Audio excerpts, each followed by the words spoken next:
cattle ranches and farms discharge the watery residue of agricultural chemicals, like phosphorus, into the major source of water for the Everglades,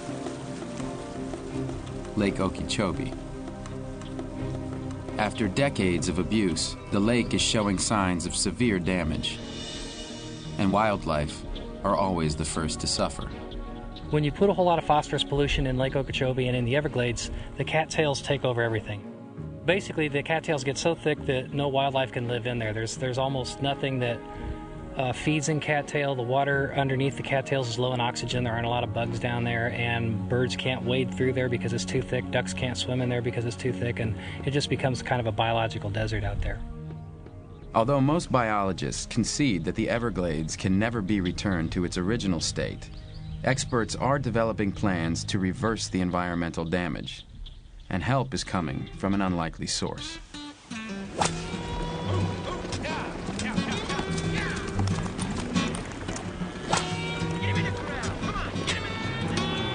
In Florida, cattle ranching is big business. It represents almost $500 million in annual sales.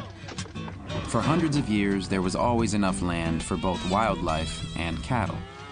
Recently, they've been competing for the same land and the same water. Not so on the Williamson Ranch. Located less than 15 miles from Lake Okeechobee, this is one of the most productive pieces of land in South Florida.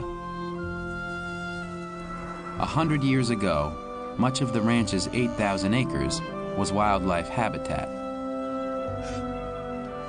Sonny Williamson is a good steward of the land.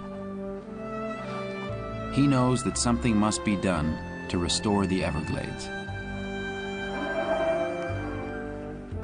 We're trying to find ways to restore wetlands and to do it in a way that will really benefit the water quality when it finally does leave the land, and also to store the water there and not sort of pipeline it straight into Lake Okeechobee and pipeline it into the Everglades.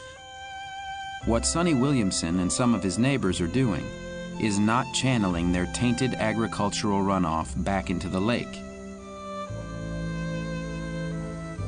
but rather holding it on the land and turning unused portions of their property into wildlife sanctuaries.